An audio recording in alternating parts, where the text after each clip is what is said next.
João capítulo de número 3. Nós vamos ler alguns versículos que estão nesse capítulo. Glória a Deus. Nós vamos ler a partir do versículo de número 1. Enquanto você se localiza em sua Bíblia, meus irmãos, eu quero louvar o Senhor Deus nessa noite, não tarde, pela oportunidade de estar reunido com a igreja aqui para louvarmos e bendizermos ao nome do Senhor Jesus Cristo. Que Deus abençoe toda a igreja, Maria Cecília, os demais obreiros, irmãos, pastor Fernando, um amigo. Atrasei um pouquinho, mas me perdoe em nome de Jesus. Estamos aí numa empreitada, pastor, que Deus abençoe. E nessa empreitada, eu confesso, eu quase esqueci que era para estar aqui hoje. Mas o Senhor Deus aprove a oportunidade de estarmos aqui reunidos com a igreja para louvar e bendizer ao nome do Senhor Jesus. Eu quero dizer ao teu coração, Deus tem uma palavra aos nossos corações. Amém ou não amém? Glória a Deus. Como eu disse, o texto é bem conhecido e eu quero observar com os irmãos algumas verdades espirituais. Versículo de número 1 diz assim: E havia entre os fariseus um homem chamado Nicodemos, príncipe dos judeus. Esse foi ter de noite com Jesus e disse-lhe: Rabi, bem sabemos que és mestre vindo de Deus, porque ninguém pode fazer esses sinais que tu fazes. Repete comigo assim: ninguém pode fazer esses sinais. Quero que você grave bem isso. O texto continua dizendo: se Deus não for com ele. Jesus respondeu e disse-lhe: na verdade te digo, que aquele que não nascer de novo, não pode ver o reino de Deus. Versículo de número 6 do mesmo capítulo, diz assim: o que é nascido da carne é carne, e o que é nascido do Espírito é Espírito. Não te maravilheis de te dizer, necessário te é nascer de novo. Versículo de número 12, ainda no mesmo capítulo, diz: se vos falei de coisas terrestres e não creis, como crereis se vos falar de coisas celestiais? Ora, ninguém subiu ao céu, senão o que desceu do céu, o Filho do homem que está no céu. E como Moisés levantou a serpente no deserto, assim importa que o Filho do homem seja levantado. E só você que entendeu pode dizer amém. Glória a Deus. Pode tomar o seu assento, por gentileza. Glória a Deus. Aleluia. Meus irmãos, pois bem, o texto que ora lemos, ele nos reflete aqui algumas verdades espirituais. E eu quero tentar observar com os irmãos algumas verdades espirituais que estão contidas nesse texto. É certo observarmos que os versículos que nós lemos, ele é uma narrativa do encontro de Jesus com Nicodemos e Nicodemos com Jesus. Eu não quero tratar de início muitas coisas sobre esse encontro, mas eu quero trazer ao nosso pensamento nessa tarde o que motivou um homem fariseu, mestre da lei, muito provavelmente um príncipe do Sinédrio, fazendo parte de um grupo que pelo menos havia na época quase 3.000 fariseus, e entre os 3.000 haviam pelo menos 70 que se destacavam, que eram considerados como príncipes da lei. Então já era difícil se tornar um fariseu, ainda ser destaque entre os fariseus, mais difícil ainda. Então, nós não estamos falando de qualquer pessoa, estamos falando de alguém que tem uma representatividade social, religiosa e política muito grande de sua época. Eu queria pensar um pouco com a igreja o que levou esse homem a procurar Jesus Cristo. E para entender o que levou esse homem a procurar Jesus, eu quero tentar observar algumas narrativas bíblicas do início do ministério de Jesus. Exemplo, quando nós olhamos para a Bíblia Sagrada e observamos os 4 evangelistas, Mateus, Marcos, Lucas e João, apresentando a vida e o ministério do Senhor Jesus Cristo, nós podemos fazer um rápido desenho cronológico do início do ministério de Jesus. Por exemplo, nós vamos observar Lucas descrevendo a infância de Jesus de uma forma que os outros evangelistas não apresentaram. Lucas, ele apresenta Jesus, ele sendo levado ao templo, sendo apresentado. Ele apresenta Jesus com 8 dias de nascido, com 40 dias no templo. Lucas ainda apresenta a ida de Jesus com 12 anos ao templo. Lucas ainda trabalha essa parte de Jesus apenas como filho da irmã Maria, e deixa bem claro que com 12 anos ele tinha capacidade de ensinar mestres da lei, mas Jesus ele volta para casa porque tem tempo determinado para começar tudo. Diferente de Lucas, nós temos alguns evangelistas, como Mateus, Marcos e João, que pincelam o nascimento de Jesus, mas focam o início ministerial de Jesus a partir de alguns pontos.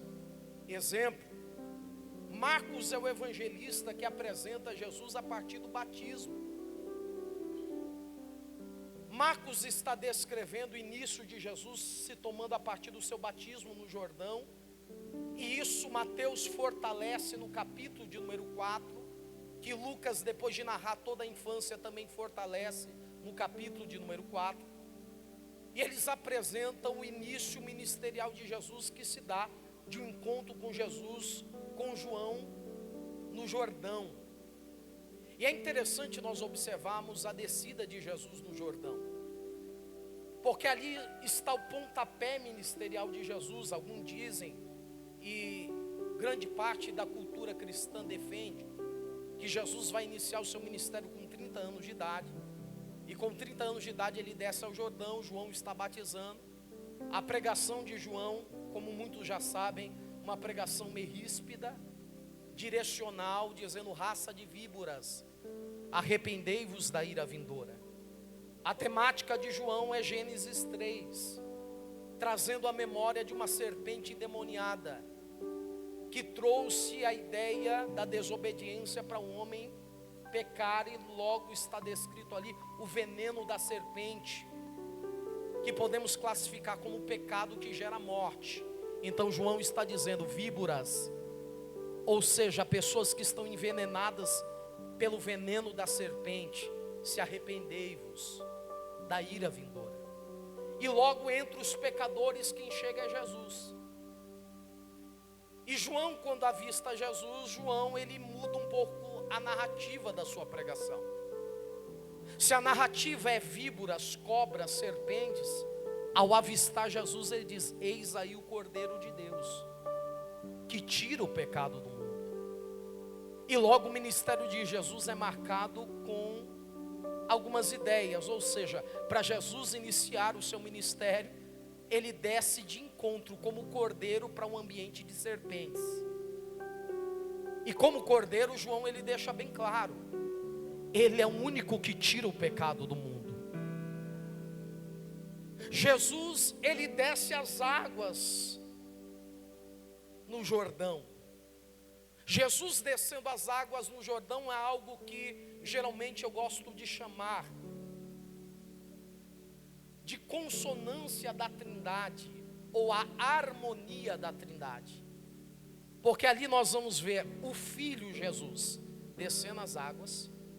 Quando o Filho Jesus desce as águas, o céu se abre, E uma pomba, o Espírito Santo em forma corpórea de uma pomba, repousa onde Jesus está.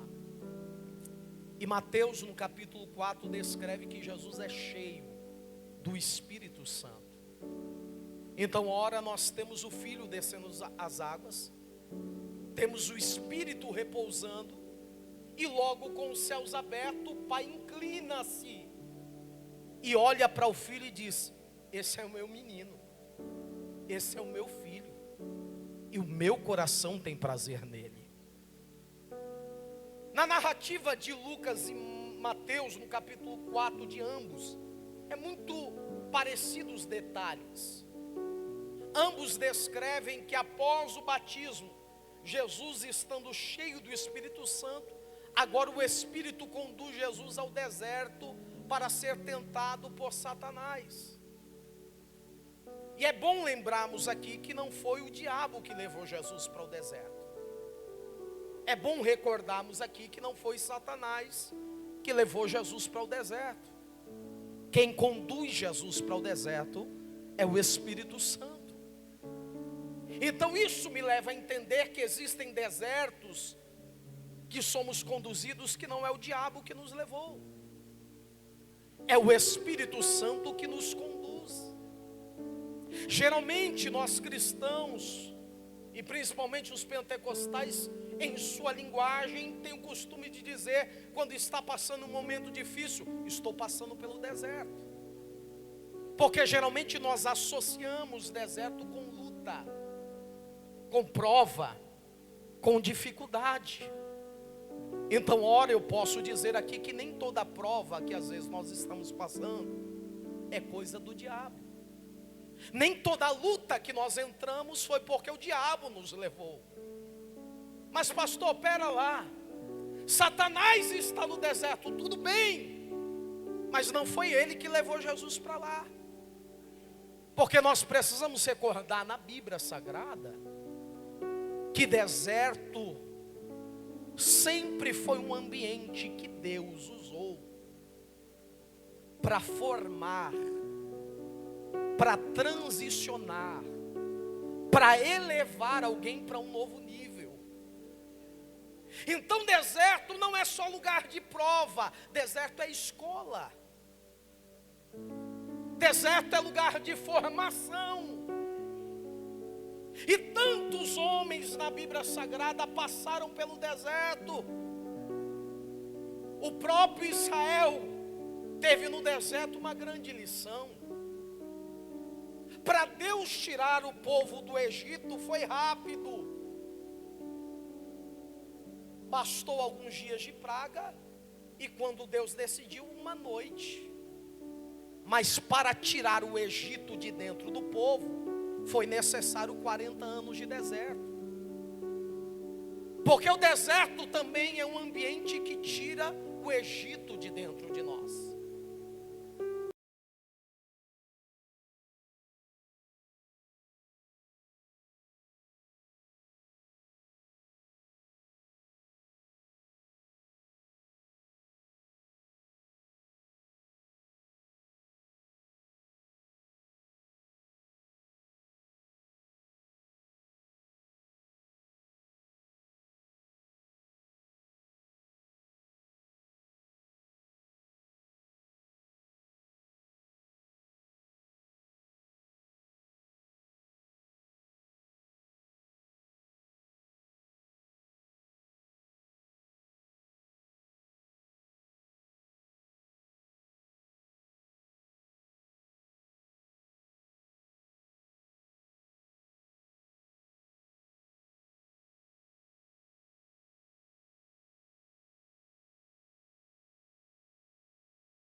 olharmos a Bíblia Sagrada, nós nunca veremos a Bíblia dizer que é pecado transformar pedra em pão. Então a pergunta que fica: por que Jesus não transformou a pedra em pão para comer? Se ele está com fome, se não é errado. E um dia, lendo o texto, eu disse: Espírito Santo, eu queria entender. E o Espírito Santo diz no meu coração: filho, o problema não está no pão, nem está na pedra, porque pedra e pão na Bíblia são representatividades do próprio Jesus Cristo. Então eu volto a dizer: o problema não está na pedra, nem está no pão. O problema está num diabo olhar para Jesus e dizer: se você é, prova. Se você é o filho, transforma. Agora nós precisamos recordar que Jesus volta do batismo. E no batismo, quem foi que disse que ele é filho? O Pai. E sabe o que eu aprendo? Todas as vezes que o Pai libera uma palavra na tua vida, Satanás prepara um tempo de fragilidade para colocar uma dúvida naquilo que o Pai disse. Então o problema não é transformar a pedra em pão. O problema é, se Jesus transforma a pedra em pão, ele está dando satisfação para o diabo. Ele está usando ou movendo esforços para provar que ele é o filho. E sabe o que eu aprendi com Jesus? Jesus nunca precisou provar nada para demônio, nem muito menos para homem, porque Jesus é bem resolvido consigo mesmo, pastor Fernando. Repito, Jesus é bem resolvido. Posso melhor explicar? Quem sabe quem ele é, não perde tempo provando para ninguém. Quem sabe a promessa que carrega, não perde tempo explicando nada para ninguém. Tanto que a resposta de Jesus é: nem só de pão viverá o homem, mas de toda a palavra que sai da boca de Deus. Sabe o que Jesus está querendo dizer? Há 40 dias atrás o Pai disse que eu sou filho, e eu não preciso ficar fazendo mágica, enfeite, para provar nada. Quem tem certeza do que carrega, não perde tempo querendo provar nada para ninguém. Eu estou sentindo a graça de Deus aqui. Quem tem certeza de quem ele é em Deus, ele não precisa provar nada para ninguém. E eu entendo, há momentos na nossa vida que o deserto chega com um si. Vamos pegar isso aqui. O deserto é um terreno que não é favorável para o tamanho da promessa que ele carrega. Vou repetir. O deserto é um terreno que não é favorável para o tamanho da promessa que ele carrega.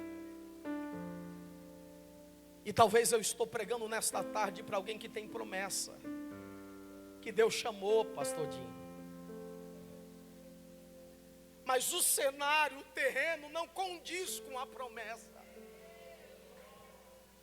Aí o diabo chega e diz: ei, olha a tua situação, olha o teu endereço, olha a forma que você está. Será que é tudo isso mesmo? Quem sabe o que carrega, entende que todo homem de Deus que passou pelo deserto teve data para entrar, mas teve data para sair. Porque deserto na vida de um homem, de uma mulher de Deus, não é endereço de morada, é apenas endereço de passagem.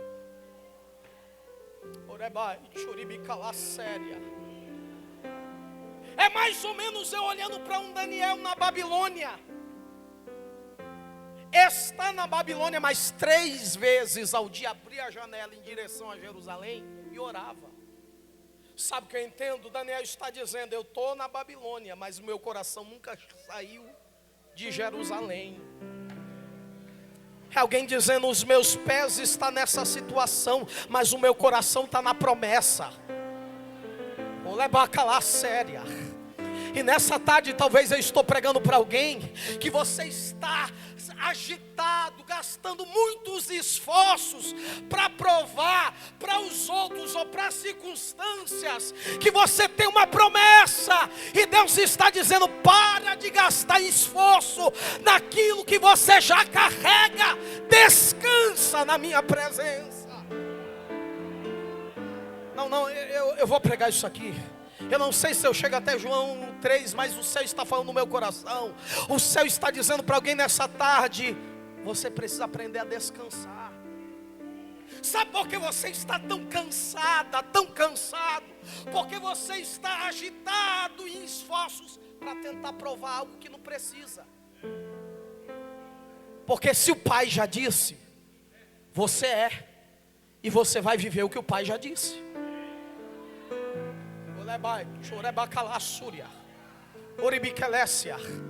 Eu não sou muito de fazer isso, mas eu quero fazer isso nessa tarde. Se você pode, segura na mão de alguém que está ao seu lado.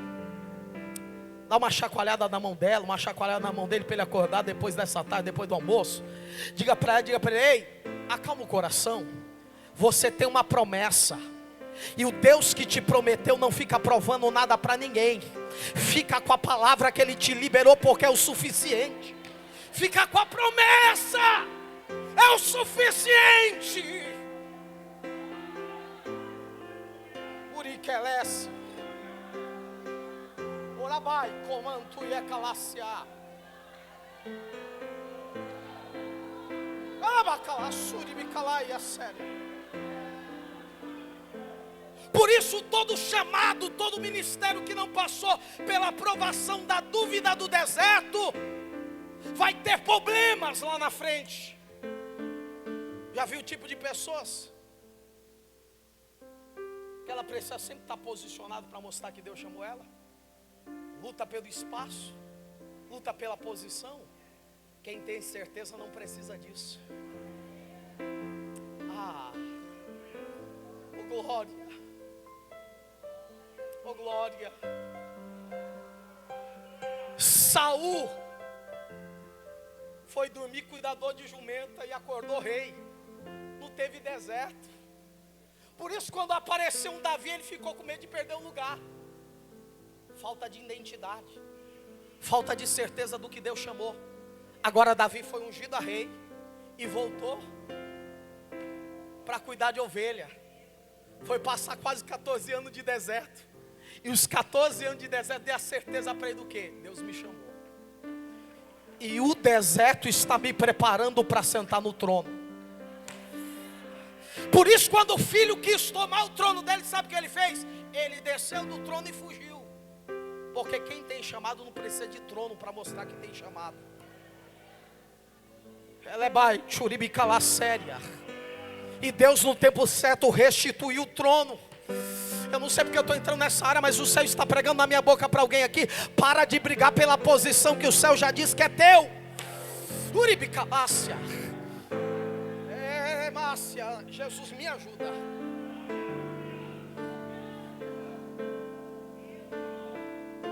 Mateus no capítulo 4, 13 e 14 vai dizer que depois do deserto Jesus, ou melhor dizer, o versículo 9 em diante trabalha uma ideia, é o seguinte: que quando Satanás se retira, o céu manda um anjo para servir Jesus no deserto. Sabe o que eu entendo? Quando você vence a tentação de tentar ficar se explicando para os outros, o céu está dizendo: o céu prepara um banquete para você no deserto. E tem gente trocando o banquete que o céu tem para a vida dele por uma pedra se transformar em pão. Aí na continuidade o texto vai dizer: e Jesus sai dali, passando da Judeia para a Galileia. cheio da virtude do Espírito. Eu gosto o texto da Bíblia NVT, que nessa ocasião ela vai dizer o seguinte: e cheio do poder do Espírito, Jesus retorna em direção a Nazaré. Não, gente, alguém precisa pegar isso aqui. É só olhar para o texto, eu gosto dos detalhes, porque para Jesus entrar no deserto, ele entrou cheio do Espírito. Agora, para sair, ele saiu cheio do poder do Espírito. Porque uma coisa é você ser cheio do Espírito Santo, outra coisa é você ter o poder do Espírito. Pastor Fernando, não sei se eu posso entrar nesse mérito, mas eu quero analisar biblicamente isso com você. Quando é que uma pessoa é cheia do Espírito Santo? A ação do Espírito Santo é convencer o pecador ao arrependimento. O que é as águas do batismo? É nós enterrando o velho homem. Arrependimento. Houve arrependimento, logo o homem é cheio do Espírito Santo.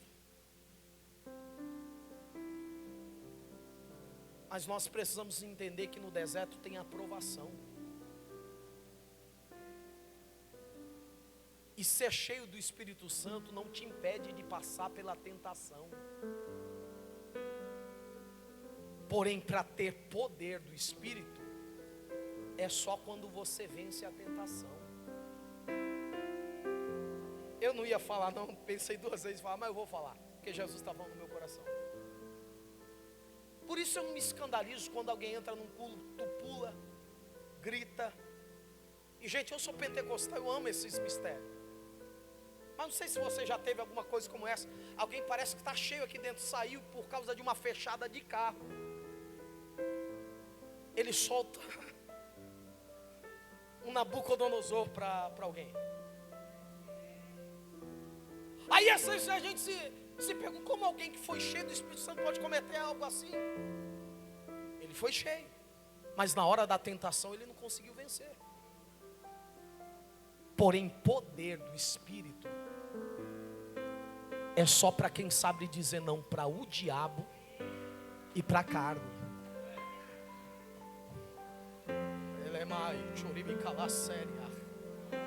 A autoridade só se consegue dizendo não para a proposta do mundo, não para o diabo, não para a tentação. Glória. Queres ver alguém que tem autoridade de Deus na vida? Olha o histórico de quantas renúncias. Pois bem, Jesus volta para Nazaré, e eu acho interessante, porque no ministério de Jesus volta para Nazaré, que é a cidade que ele foi criado. Jesus nasce em Belém, passa um tempo no Egito e volta aproximadamente com 3 anos de idade para ser criado em Nazaré. Então Nazaré é sua casa, sua família.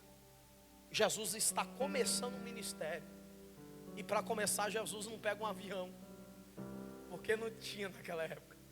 Mas Jesus não quer ir para longe, Jesus volta para casa, porque Jesus está nos ensinando uma lição. Se é para começar,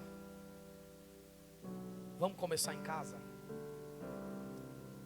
Vamos começar a organizar as coisas dentro primeiro. Alguém não pegou? Eu estou pregando para alguém nessa tarde que vem buscar de Deus, e talvez você venceu muita tentação para chegar até aqui, para ser cheio do poder de Deus. E o Senhor está te dizendo que você recebe para voltar em casa e com autoridade colocar o que está fora do lugar no lugar.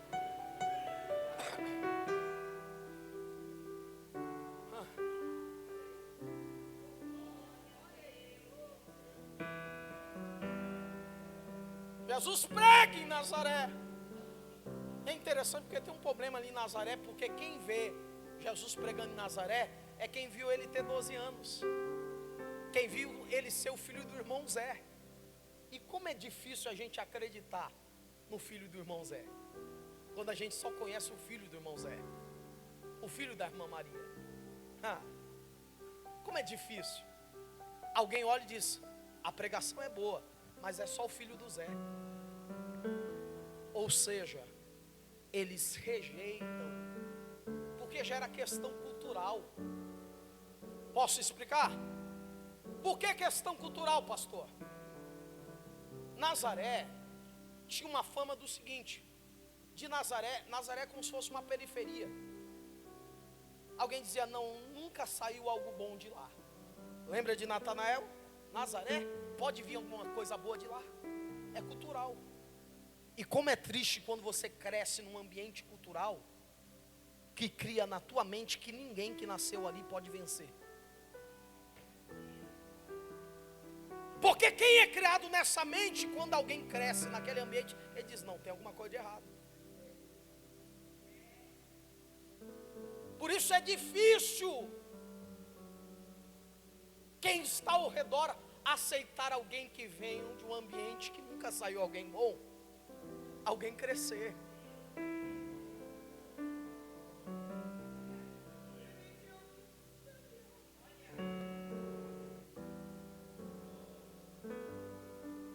Se os de casa não mudam a mente, a Bíblia vai dizer, Jesus sai de Nazaré e vai para Cafarnaum. Porque tem hora que é necessário mudar de ambiente.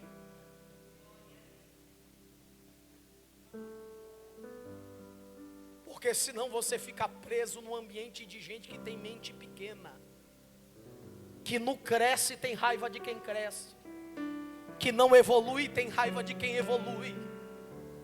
Não quer ver? Na Bíblia eles queriam matar Jesus só por causa disso, só porque estava pregando bem, já viu isso? Deixa isso para lá. Só que Jesus chega em Cafarnaum, e o que Jesus está pregando na sinagoga de Nazaré, ele vai para Cafarnaum e continua pregando, porque o Espírito do Senhor está sobre mim. Jesus está narrando o acontecimento do batismo, e aí vai dizer, porque ele me ungiu. Para quê? Agora ele fala da autoridade que ele venceu no deserto, para pregoar o ano aceitável, dar vista aos cegos, fazer os paralíticos levantarem, libertar os cativos. Jesus está pregando, não passa pouco tempo, tem um jovem no culto endemoniado, o menino se manifesta, Jesus diz, sai dele. Quando sai do menino, o menino cai, levanta, liberta. Alguém diz, rapaz, é diferente, tem autoridade. O ministério de Jesus começa a tomar corpo. Jesus sai da sinagoga e vai em direção à praia, e logo a multidão que está na sinagoga segue Jesus. Jesus chega na praia e encontra 3 sócios de uma embarcação, Pedro, Tiago e João. Pescaram a noite inteira e não encontraram nada. Jesus chega perto dos pescadores e diz, parece que eu vou dar uma viajada aqui de pregador, parece que eu vejo Jesus olhando e dizendo, ei, deixa eu dar uma pregada aí no barco. Um olha para o outro e diz, o dia já está difícil mesmo, sobe aí. Jesus começa a fazer do barco o altar para pregar. Eu fico imaginando os 3 sentados ouvindo a pregação de camarote dentro do barco. Ó. Quando termina a pregação, Jesus despede a multidão. Ele olha para os pescadores e diz, e aí, vamos pescar? Eu fico imaginando os pescadores olhando e dizendo, ei, você é filho de quem? Do irmão Zé, o carpinteiro. Pois bem, você entende de madeira, a gente entende de peixe. Mas quem crê na palavra é como Pedro.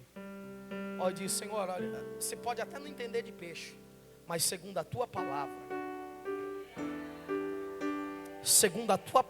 eu irei. Esses homens saem para pescar. Eu preciso acelerar isso aqui. Esses homens saem para pescar, e pescando, eles puxam tanto peixe, que tem tanto para o barco deles, que eles precisam chamar um barco vizinho, que está vazio, e dizer, vem aqui. Porque o que Deus fez, se eu carregar sozinho eu afundo. Não, alguém não pegou. Tem bênção, não, bênção que é do céu, ele não vem só para você. Se você quiser agarrar sozinho, você afunda.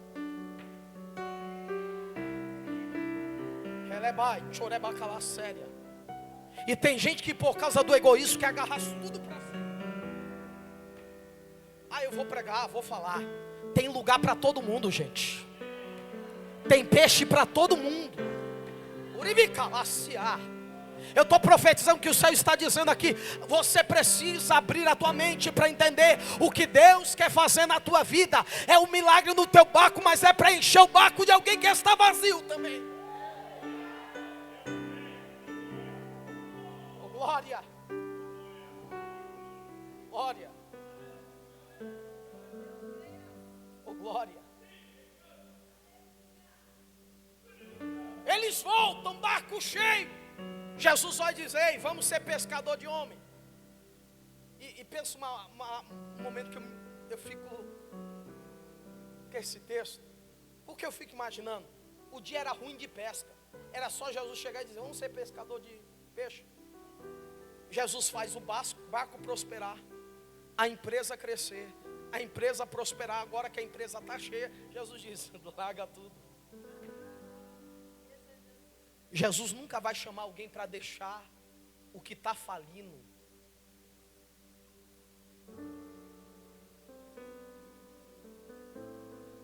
Porque você não troca nada por tudo.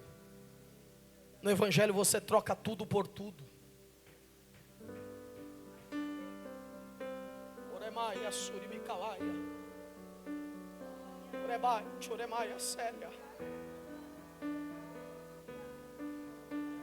Gente, tem uma graça de Deus envolvida aqui nessa casa.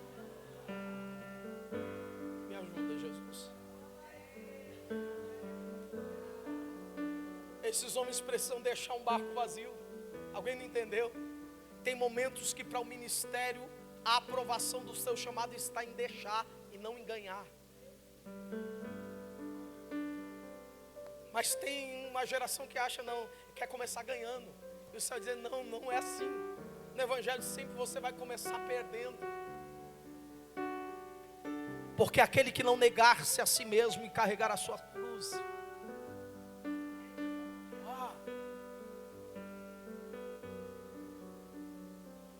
eles saem dali. E a narrativa bíblica diz que eles passam. Dali sobe da Judeia para Galileia. Por quê? Jesus recebeu um convite. E o convite é para a mamãe, para Jesus e os discípulos, para ir num casamento. Imagine, Jesus, tá, a gente vai ser pescador de ônibus. Aonde que a gente começa? Vamos para uma festa. Chega na festa, João descreve: terceiro dia da festa, acabou o vinho. Imagine você 3 dias na festa com Jesus. E alguém pensando: que mistério é esse? Que ministério é esse? Que negócio é esse? Ele não fez nada aqui, só veio participar de uma festa. De repente vem Maria: ô filho, acabou o vinho. Ele olha e diz: mulher, o que eu tenho contigo? Ou seja, eu não tenho nada a ver com isso. A culpa não é minha. Imagina a cara dos discípulos. Porque é momento de ensiná-los. Jesus olha e diz: não chegou a minha hora. Maria sai, procura os servos da festa. Eu acho espetacular o texto. Ela procura os servos e diz: ei, faça tudo o que ele vos mandar ou disser. Vamos pensar, Jesus falou que ia fazer alguma coisa. Por que Maria procura o servo e diz: faça tudo o que ele vos disser? Já parou para pensar? Sabe o que eu entendo? A mãe conhece o filho. E ela sabe que no meio de uma festa que está virando uma desgraça, Jesus não vai ficar de braço cruzado. Quando ele diz: não chegou a minha hora, ele está dizendo: tem tempo, tem hora determinada. Talvez você esteja dizendo: mas quando Deus vai fazer alguma coisa? Olha a resposta: tem tempo, tem hora marcada.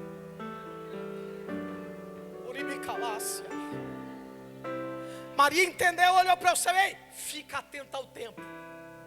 Quando ele chamar, é a hora.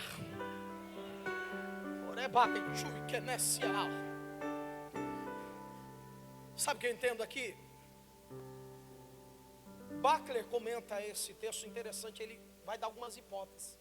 Por exemplo, o vinho acabou porque talvez convidaram muita gente. Então tinha mais convidado do que quantidade de vinho. Ou talvez o vinho acabou porque compraram vinho insuficiente. Então entende-se que o erro da festa é problema de cálculo. Alguém errou no cálculo. Isso é nítido. Por isso Jesus diz: o que eu tenho com isso? Isso não é minha culpa. Então nós temos claro que na festa alguém errou no cálculo. Porém na festa, eu fico imaginando quando eles estavam separando os convites. E entre os convites decidiram convidar Jesus. Aí sabe o que eu entendo? Às vezes a gente erra no cálculo, mas não dá para errar no convite. Vou repetir. Às vezes a gente erra no cálculo, mas não dá para errar no convite. Jesus, o convidado maior da festa, transformou água em vinho. E o que era para terminar em desgraça, continuou em bênção. Recebe a profecia, se você crê, levanta a tua mão. O Senhor está dizendo: talvez em algum momento você errou no cálculo, mas no dia que você diz: Jesus, entra lá, Jesus, entra comigo, essa casa é sua, essa família é tua, essa empresa é tua, essa igreja é tua. Uribicalécia. Jesus vai até reconhecer: o erro foi teu, mas ainda bem que eu estou na casa, mas ainda bem que eu fui convidado. Oh glória, oh glória, oh glória, oh glória, oh glória, oh glória. Mas os tempos que nós estamos vivendo, tem gente mais preocupado com cálculo do que com convite. Aí acerta no cálculo, mas não acerta no convite. Se der um problema, Jesus já não está na casa. Mas ainda tem um povo que se preocupa com convite e com convidado. E se Jesus é o convidado da festa, fica tranquilo. Jesus é especialista em pegar o teu cálculo errado. Não, alguém me pegou não? O céu nunca vai ficar em prejuízo quando ele é convidado. Vou repetir: o céu nunca vai ficar em prejuízo quando ele é convidado. Oh glória, oh glória, oh glória, oh glória. Os discípulos ficam maravilhados. Jesus sai dali e volta da Galileia para a Judeia. Só que na Judeia agora ele desce para a festa da Páscoa. Chega na festa da Páscoa. É interessante porque essa descida de Jesus ao templo é diferente. Repete comigo: a descida de Jesus ao templo é diferente. Por quê, pastor? Porque a Bíblia vai dizer que era habitual, era normal a família de Jesus descer uma vez ao ano na Páscoa para o templo. Havia uma convocação de pelo menos das 7 festas em Jerusalém para 3, convocação do povo para estar ao templo. A Bíblia não diz se Jesus descia aos 3 anualmente. Se fosse aos 3 anualmente, com 30 anos de idade, ele já havia ido 90 vezes ao templo. Como? Filho da irmã Maria. Só que essa descida do templo é diferente. Quem desce no templo agora é quem desceu nas águas do batismo, quem venceu o deserto, quem está cheio do poder do Espírito Santo, quem já está formando um time de pessoa preparada. Então ele não está descendo de qualquer jeito. Essa descida é diferente. Ele desce, e a Bíblia vai dizer que ele chega no templo, e no templo estão colocando cadeiras, mesas, e os cambistas fazendo negócio na casa do Senhor. Sabe o que eu acho interessante? Não é a primeira vez que estão fazendo isso. Jesus visitou outras vezes e viu o mesmo cenário e não fez nada. Vamos imaginar Jesus com 28 anos de idade, pastor Fernando, vendo a bagunça no templo, descendo, e olhando, eu não posso fazer nada porque não é o tempo. Mas agora que o tempo chegou, a Bíblia vai dizer que Jesus, quando vê a bagunça, ele mesmo trança um chicote. E Esber diz que a quadrilha de Anás e Caifás dominava naquele lugar. Como eles faziam? Eles pegavam um sacrifício de alguém que trazia, colocava defeito, escondia, levava para um lugar, escondia, vendia outro, e depois pegava o que escondeu, o que não servia, vendia para outro, e era uma corrupção só, e ninguém tinha coragem de mexer na bagunça. Jesus agora com poder, eu fico imaginando, num canto, olhando e trançando. Eu fico imaginando Jesus dizendo, chegou a hora, chegou o momento de mexer na bagunça que eu estou há 29 anos que eu não posso mexer, mas eu vou mexer.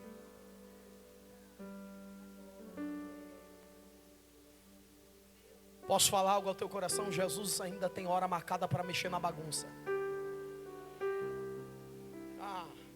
E o chicote ele não comprou, ele mesmo trançou. Jesus entra no templo, chicotada para cima, para baixo, vira a mesa e diz, aqui é casa do meu pai. E a casa do meu pai será chamada casa de oração. Não, alguém precisa pegar isso aqui. Quando nós lemos o capítulo 2, versículo de número 13, a Bíblia vai dizer que estava próximo da Páscoa dos judeus. Só que quando nós vamos para a Bíblia em Êxodo capítulo 12 e 11, a Bíblia diz que a Páscoa era do Senhor. Sabe qual era o problema no templo naquele momento? Pegaram o que era de Deus e transformaram o que era de Deus do homem. Se a Páscoa era do Senhor, agora se transformou a Páscoa dos judeus. Aí Jesus diz, não, eu preciso arrumar a casa. Não é de vocês, a casa é de papai.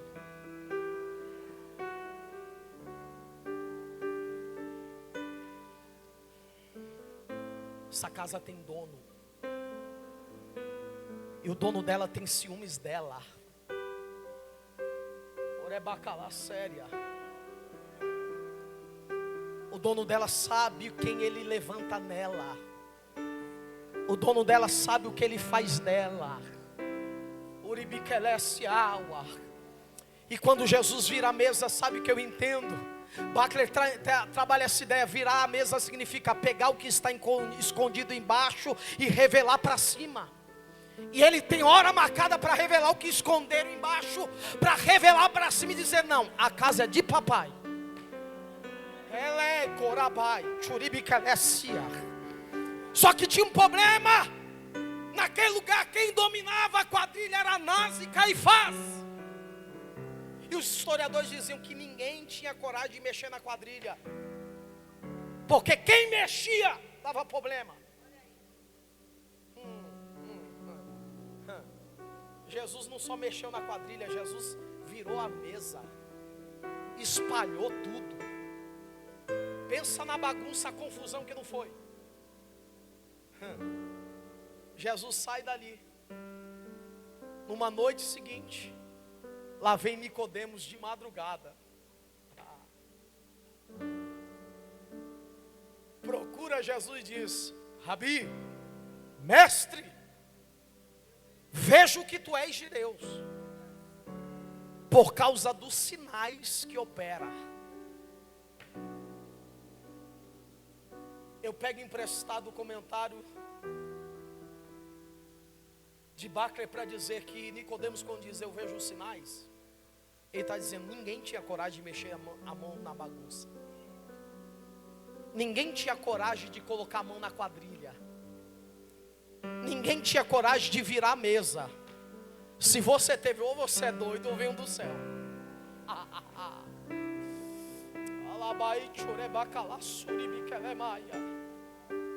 Sabe o que eu entendo? Uma geração de Nicodemos só desperta quando vê um doido levantar na terra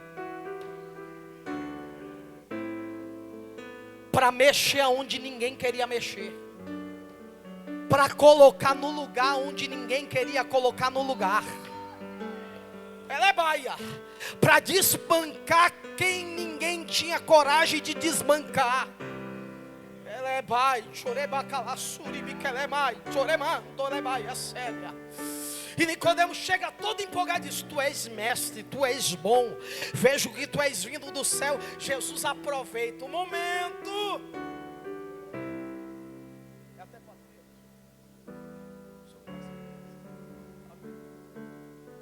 Jesus aproveita o momento.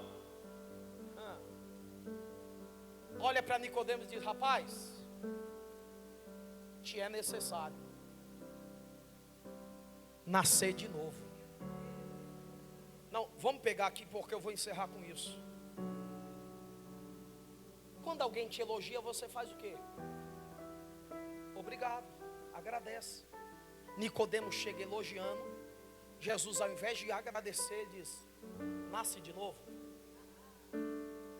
Sabe o que eu aprendo com Jesus? Jesus não confunde elogio com adoração. Nem todo elogio é adoração. Adoração só é adoração quando o adorador nasce de novo. Jesus está olhando e dizendo: o que você está dizendo é verdade, mas nasce de novo para adorar primeiro.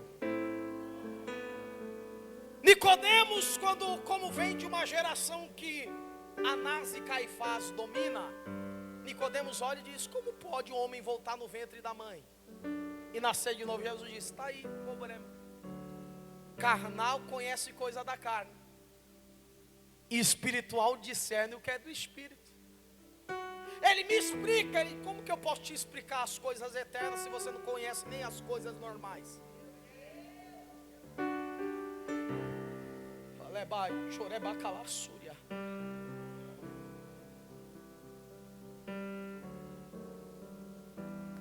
Jesus olha para ele e diz: ô rapaz, a questão é, o Filho de Deus foi levantado da mesma forma que a serpente no deserto foi levantada. Alguém precisa pegar isso aqui. No deserto, quando o povo estava em pecado, Deus enviou serpentes para picar o povo, e o povo começou a morrer, cheio do veneno da serpente. O povo foi pedir misericórdia. Deus diz a Moisés: levanta uma serpente em uma estaca, e quem olhar para a serpente não morre. Vamos parar para pensar? Um Deus que não aceitava imagens, manda levantar uma imagem de uma serpente. Não é estranho? Já viu no jaleco de um médico que tem a serpente numa estaca, representando isso? Eles pegam emprestado esse texto. Mas sabe o que é a serpente? É a representação do que João pregou no batismo, raça de víboras. Sabe o que Deus está dizendo para Moisés? Levanta a serpente, para todo mundo lembrar de Gênesis 3. Porque se eles olharem para a vergonha do seu pecado, aonde há reconhecimento de pecado, a cura e a morte vai embora. Só que Jesus olha para Nicodemos e diz: ei, para vocês não morrerem, vocês estão esperando olhar para a serpente. Só que agora não é a serpente que vai ser levantada, é o Filho de Deus. Alguém precisa pegar. Moisés no deserto levantou uma serpente, mas Deus no Gólgota levantou na estaca o cordeiro. Na serpente você olha o seu pecado, mas na estaca do cordeiro você vê a misericórdia, você vê a graça, você vê o que perdoa. Não posso melhor explicar? Nicodemos ouve tudo isso, sai triste, não gosta da mensagem, porque nem toda a mensagem que Jesus dá é para você gostar, é para você ser salvo. Aí Jesus é levado para a cruz do Calvário 3 anos depois, 3 anos e meio depois. Está lá Nicodemos, olhando para o cordeiro na estaca. Jesus morre na cruz do Calvário. Pedro nega. Os discípulos ficam de longe.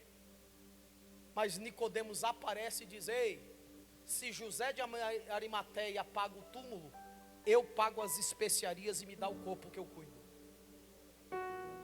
Não entendeu? A palavra não foi legal, mas converteu e levou para a cruz. Um mestre da lei pediu o corpo morto. Sabe o que é o problema? É muito fácil acreditar no corpo vivo, porque o corpo vivo está fazendo milagre, cego enxergar, paralítico andar. Agora e o corpo morto? Só investe quem sabe que ao terceiro dia ele volta. Só investe quem sabe que ao terceiro dia ele volta.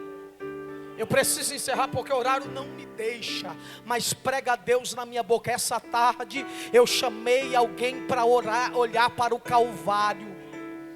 Há perdão, arrependimento, a graça para a tua vida. Jesus tem uma proposta de mudança de rota para te levar para o propósito. Fica de pé para a gente encerrar. Eu quero orar por você. Há uma proposta de mudança de rota, e o céu está dizendo para alguém hoje: te é necessário nascer de novo. A pregação de João 3,16, porque Deus amou o mundo de tal maneira, não foi para um desviado, foi para um religioso.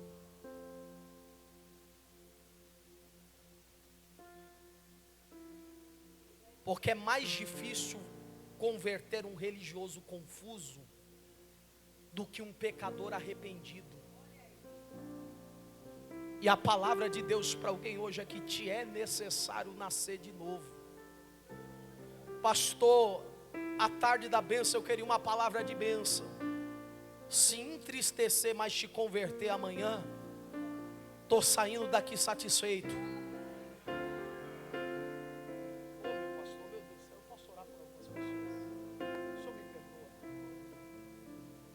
Cadê você que entrou aqui nessa tarde e você precisa escapar-te pela tua alma hoje?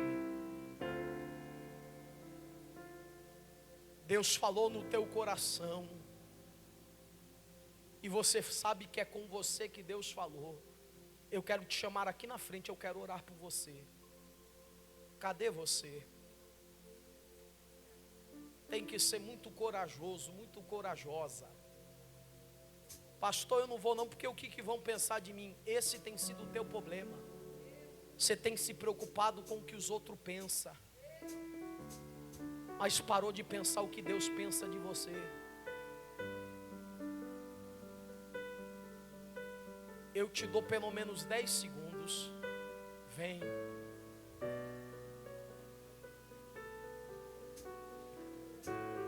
Já está vindo alguém chorando.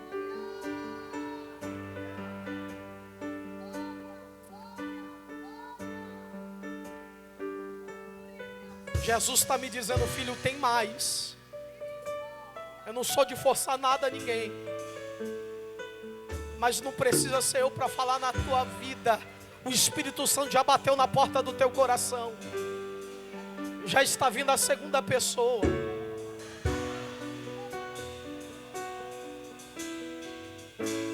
Pastor, você está fazendo só o apelo? Não, eu estou pregando para crente também que precisa passar hoje pelo nascer de novo.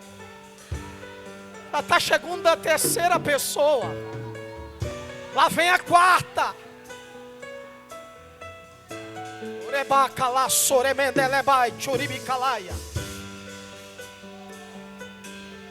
Uribicalacalacalamadarias. Telebicalebai suribicalaia. Uremanto recelas. Telebai comambabá subicamaia. Elai chorebacala suribicalaia séria. O cordeiro desce essa tarde aqui para resolver alguns venenos que algumas serpentes deixou nessa casa.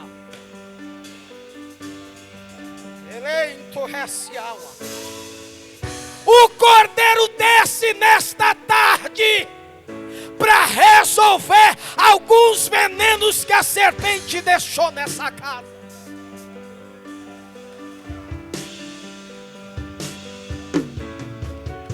Alguém te disse não mexe, tu mexeu, a consequência foi grande, mas te diz o céu, estou contigo. E ainda tem muita coisa debaixo da mesa que eu vou revelar. Recapaturi, calácia. Elei, comanai, churibi, calácia. Fecha o teu olho onde você está. Espírito Santo de Deus, está aqui estas vidas, Senhor amado. Senhor amado e santo, eu não posso ficar só aqui, mas em espírito eu desço aqui na frente. Eu preciso nascer de novo também, Pai. O Senhor é fiel, o Senhor é verdadeiro, e esta casa é tua, esses filhos são teus. E eu creio, Senhor, que hoje alguém está vivendo uma mudança na vida. Ah, Jesus, tem gente que estava caminhando para a morte, mas hoje está olhando para a cruz e está saindo com vida. Vida, vida, vida e vida. Pai amado, eu sinto a tua graça. Eu preciso encerrar, Senhor amado. Eu estou tentando, Senhor, já há alguns minutos, mas o Senhor tem me dito, Senhor, que tem uma porção de glória para essa tarde ainda. Senhor amado e santo, eu me ouso a terminar daqui 50 segundos. E nesses 50 segundos, Senhor amado, eu não sei descer poder, eu não sei fazer esses marabalismos, mas o Senhor sabe, o Senhor faz. Senhor, eu te peço, aonde tem um coração aberto para receber da glória que o Senhor tem para derramar nessa tarde, começa a derramar agora. Agora, agora, isso, agora, agora, agora. Quem crê vem no glória, quem crê vem no aleluia. Há uma nuvem de glória que já entrou nessa casa. Há um renovo de Deus para vidas aqui.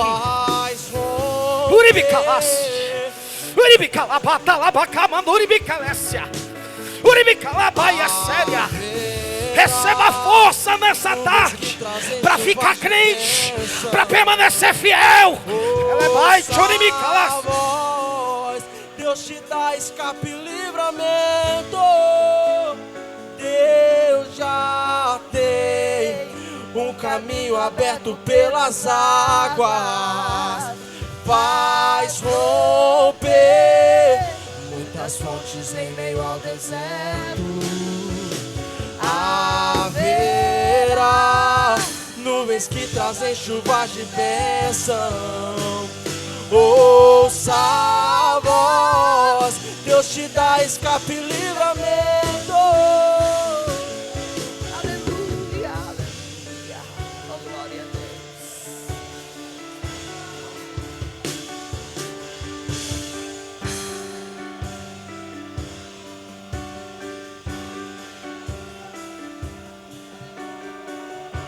És adorado.